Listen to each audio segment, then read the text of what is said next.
Posting by Helen Walks, Worcestershire, England.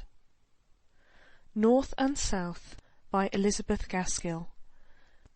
Chapter 18. Likes and Dislikes. My heart revolts within me, and two voices make themselves audible within my bosom. Wallenstein.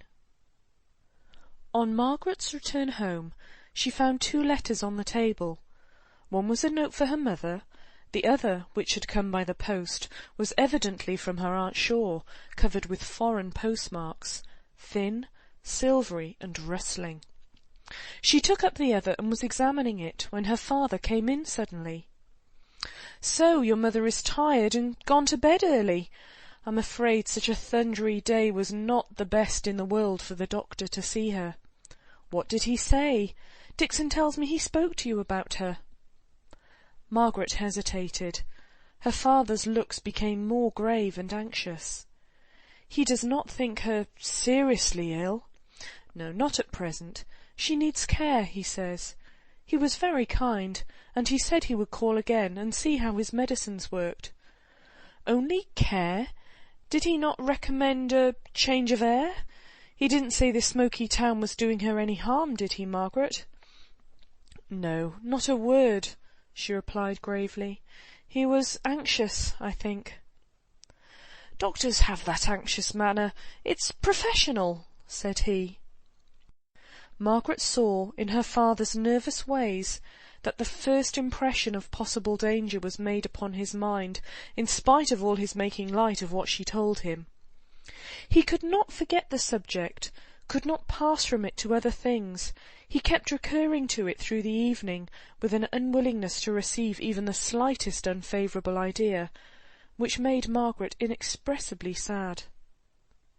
"This letter is from Aunt Shaw, papa. She has got to Naples, and finds it too hot, so she has taken apartments at Sorrento. But I don't think she likes Italy." "He did not say anything about diet, did he?" "It was to be nourishing and digestible. Mamma's appetite is pretty good, I think." "Yes, and that's what makes it all the more strange he should have thought of speaking about diet." "I asked him, papa." Another pause. Then Margaret went on. "Aunt Shaw says she has sent me some coral ornaments, papa. But," added Margaret, half smiling, "she's afraid the Milton dissenters won't appreciate them. She has got all her ideas of dissenters from the Quakers, has not she?" "If ever you hear or notice that your mother wishes for anything, be sure you let me know. I'm so afraid she does not tell me always what she would like. Pray, see after that girl Mrs. Thornton named. If we had a good efficient house-servant, Dixon could be constantly with her, and I'd answer for it we'd soon set her up amongst us, if care will do it. She's been very much tired of late with the hot weather and the difficulty of getting a servant. A little rest will put her quite to rights, eh, Margaret?" "I hope so," said Margaret, but so sadly that her father took notice of it. He pinched her cheek. "Come, if you look so pale as this, I must rouge you up a little. Take care of yourself, child, or you'll be wanting the doctor next." But he could not settle to anything that evening.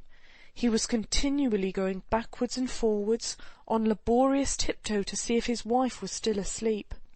Margaret's heart ached at his restlessness, his trying to stifle and strangle the hideous fear that was looming out of the dark places of his heart. He came back at last, somewhat comforted. "She's awake now, Margaret. She quite smiled as she saw me standing by her, just her old smile, and she says she feels refreshed and ready for tea. Where's that note for her? She wants to see it. I'll read it to her while you make the tea." The note proved to be a formal invitation from Mrs. Thornton to Mr., Mrs. and Miss Hale to dinner on the 21st instant. Margaret was surprised to find an acceptance contemplated, after all she had learnt of sad probabilities during the day. But so it was. The idea of her husband and daughter going to this dinner had quite captivated Mrs. Hale's fancy, even before Margaret had heard the contents of the note, It was an event to diversify the monotony of the invalid's life, and she clung to the idea of their going with even fretful pertinacity when Margaret objected. "Nay, Margaret, if she wishes it, I'm sure we'll both go willingly. She never would wish it unless she felt herself really stronger, really better than we thought she was, eh, Margaret?" said Mr. Hale anxiously, as she prepared to write the note of acceptance the next day. "Eh, Margaret?" questioned he, with a nervous motion of his hands.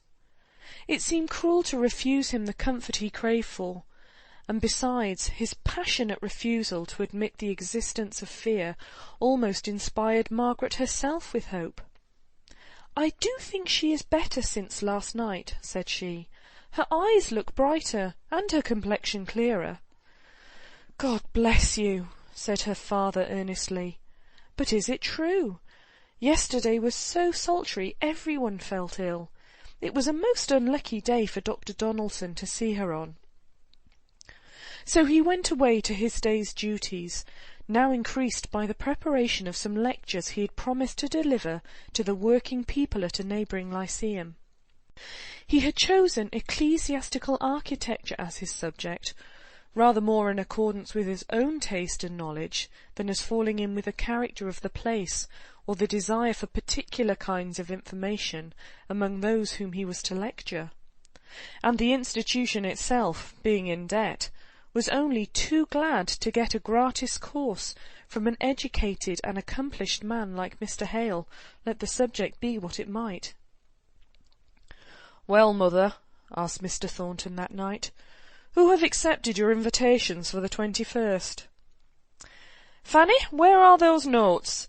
The Slicksons accept, Collingbrooks accept, Stevens's accept, Brown's decline, Hale's father and daughter come, mother too great an invalid, Macpherson's come, and Mr. Horsfall and Mr. Young. I was thinking of asking the Porters, as the Browns can't come." "Very good. Do you know, I'm really afraid Mrs. Hale is very far from well, from what Dr. Donaldson says." "It's strange of them to accept a dinner invitation if she's very ill," said Fanny. "I didn't say very ill," said her brother, rather sharply. "I only said very far from well. They may not know it either." And then he suddenly remembered that, from what Dr. Donaldson had told him, Margaret, at any rate, must be very aware of the exact state of the case. "Very probably they are quite aware of what you said yesterday, John, of the great advantage it would be to them, to Mr. Hale, I mean, to be introduced to such peoples as the Stevenses and the Collingbrooks." "I'm sure that motive will not influence them. No, I think I understand how it is." "John," said Fanny, laughing in her little, weak, nervous way, "how you profess to understand these Hales, and how you will never allow that we can know anything about them. Are they really so very different to most people one meets with?" She did not mean to vex him, but, if she had intended it, she could not have done it more thoroughly. He chafed in silence, however, not deigning to reply to her question. "They do not seem to me out of the common way," said Mrs. Thornton. "He appears a worthy kind of man enough, rather too simple for trade. So perhaps it's as well he should have been a clergyman first and now a teacher. She's a bit of a fine lady with her individualism. And as for the girl, she's the only one who puzzles me when I think about her, which I don't often do. She seems to have a great notion of giving herself airs, and I can't make out why. I could almost fancy she thinks herself too good for her company at times, and yet they're not rich. From all I can hear, they never have been. And she's not accomplished, mamma. She can't play." "Go on, Fanny. What else does she want to bring her up to your standard?" "Nay, John," said his mother, "that speech of Fanny's did no harm. I myself heard Miss Hale say she could not play. If you would let us alone, we could perhaps like her and see her merits." "I'm sure I never could," murmured Fanny, protected by her mother. Mr. Thornton heard, but did not care to reply.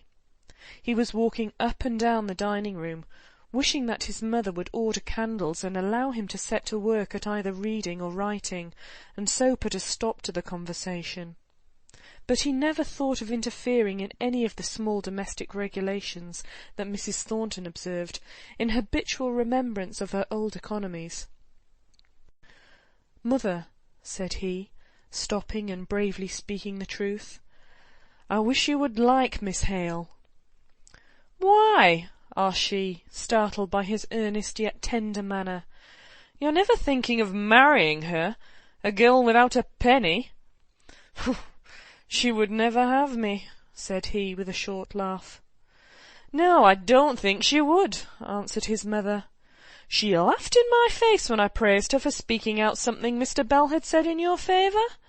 I liked the girl for doing it so frankly, for it made me sure she had no thought of you. And the next minute she vexed me so by seeming to think—well, never mind. Only you're right in saying she's too good an opinion of herself to think of you. The saucy jade! I'd like to know where she'd find better." If these words hurt her son, the dusky light prevented him from betraying any emotion. In a minute he came up quite cheerfully to his mother, and putting one hand lightly on her shoulder, said, "Well, I'm just as much convinced of the truth of what you have been saying as you can be. And as I have no thought or expectation of ever asking her to be my wife, you'll believe me for the future that I am quite disinterested in speaking about her. I foresee trouble for that girl, perhaps want of motherly care, and I only wish you to be ready to be a friend to her in case she needs one." "Now, Fanny," said he, "I trust you have delicacy enough to understand that it is as great an injury to Miss Hale as to me, in fact she would think it greater, to suppose that I have any reason more than I now give for begging you and my mother to show her every kindly attention." "I cannot forgive her pride," said his mother. "I will befriend her, if there is need for your asking, John. I would befriend Jezebel herself if you asked me. But this girl who turns up her nose at us all, who turns up her nose at you— Nay, mother, I have never yet put myself, and I mean never to put myself, within the reach of her contempt." "Contempt, indeed! One of Mrs. Thornton's expressive snorts. "Don't go on speaking of Miss Hale, John, if I've to be kind to her. When I'm with her, I don't know if I like or dislike her most. But when I think of her and hear you talk of her, I hate her. I can see she's given herself airs to you as well as if you told me out." "And if she has," said he, and then he paused for a moment, then went on, "I'm not a lad to be cowed by a proud look from a woman, or care for her misunderstanding me in my position. I can laugh at it. To be sure, and at her too, with her fine notions and haughty tosses." "I only wonder why you talk so much about her then," said Fanny.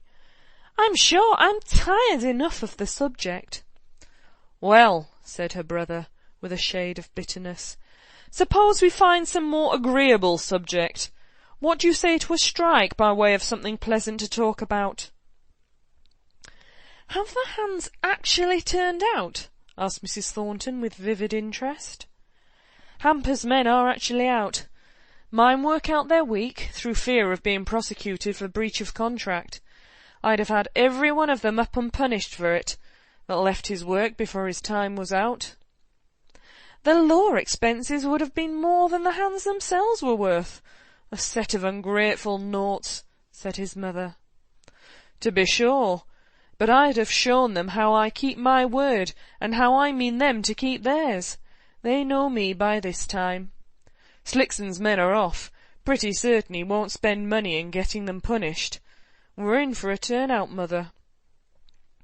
"I hope there are not many orders in hand." "Of course there are. They know that well enough. But they don't quite understand all, though they think they do." "What do you mean, John?" Candles had been brought, and Fanny had taken up her interminable piece of worsted work, over which she was yawning, throwing herself back in her chair from time to time to gaze at vacantly, and think of nothing at her ease. "Why," said he, "the Americans are getting their yarns so into the general market that our only chance is producing them at a lower rate. If we can't, we may shut up shop at once, and hands and masters go alike on tramp. Yet these fools go back to the prices paid 3 years ago. Nay, some of their leaders quote Dickinson's prices now, though they know as well as we do that, what with fines pressed out of their wages, as no honourable man would extort them, and other ways which I for one would scorn to use, the real rate of wage paid at Dickinson's is less than at ours. Upon my word, mother, I wish the old combination laws were in force. It is too bad to find out that fools, ignorant and wayward men like these, just by uniting their weak silly heads, are to rule over the fortunes of those who bring all the wisdom that knowledge and experience, and often painful thought and anxiety, can give.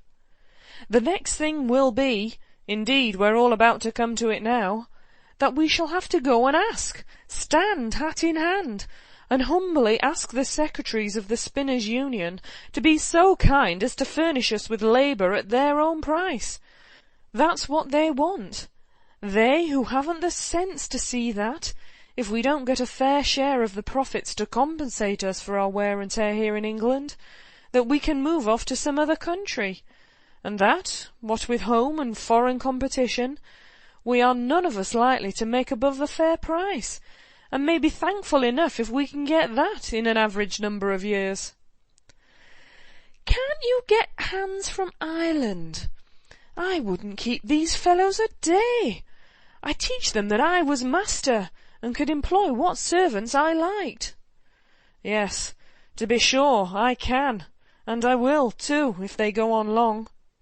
It will be trouble and expense, and I fear there will be some danger, but I will do it rather than give in." "If there is to be all this extra expense, I'm sorry we're giving a dinner just now." "So am I, not because of the expense, but because I shall have much to think about, and many unexpected calls on my time. But we must have had Mr. Horsfall, and he does not stay in Milton long, and as for the others, we owe them dinners, and it's all one trouble." He kept on with his restless walk, not speaking any more, but drawing a deep breath from time to time, as if endeavouring to throw off some annoying thought. Fanny asked her mother numerous small questions, all having nothing to do with a subject which, a wiser person would have perceived, was occupying her attention. Consequently, she received many short answers. She was not sorry when, at 10 o'clock, the servants filed in to prayers. These her mother always read, first reading a chapter. They were now working steadily through the Old Testament. When prayers were ended, and his mother had wished him good night, with that long, steady look of hers which conveyed no expression of the tenderness that was in her heart, but yet had the intensity of a blessing, Mr. Thornton continued his walk. All his business plans had received a check, a sudden pull-up from this approaching turn-out. The forethought of many anxious hours was thrown away, utterly wasted by their insane folly, which would injure themselves even more than him, though no one could set any limit to the mischief they were doing. And these were the men who thought themselves fitted to direct the masters in the disposal of their capital. Hamper had said, only this very day, that if he were ruined by the strike, he would start life again, comforted by the conviction that those who brought it on were in a worse predicament than he himself, for he had head as well as hands, while they had only hands. And if they drove away their market, they could not follow it, nor in turn do anything else. But this thought was no consolation to Mr. Thornton. It might be that revenge gave him no pleasure. It might be that he valued the position he had earned with the sweat of his brow so much that he keenly felt its being endangered by the ignorance or folly of others. so keenly that he had no thought to spare for what would be the consequences of their conduct to themselves. He paced up and down, setting his teeth a little now and then. At last it struck 2. The candles were flickering in their sockets. He lighted his own, muttering to himself, "Once and for all they shall know whom they have got to deal with. I can give them a fortnight, no more. If they do not see the madness before the end of that time, I must have hands from Ireland. I believe it's Slickson's doing, confound him and his dodges. He thought he was overstocked, so he seemed to yield at first when the deputation came to him, and, of course, he only confirmed them in their folly, as he meant to do. That's where it spread from." End of chapter.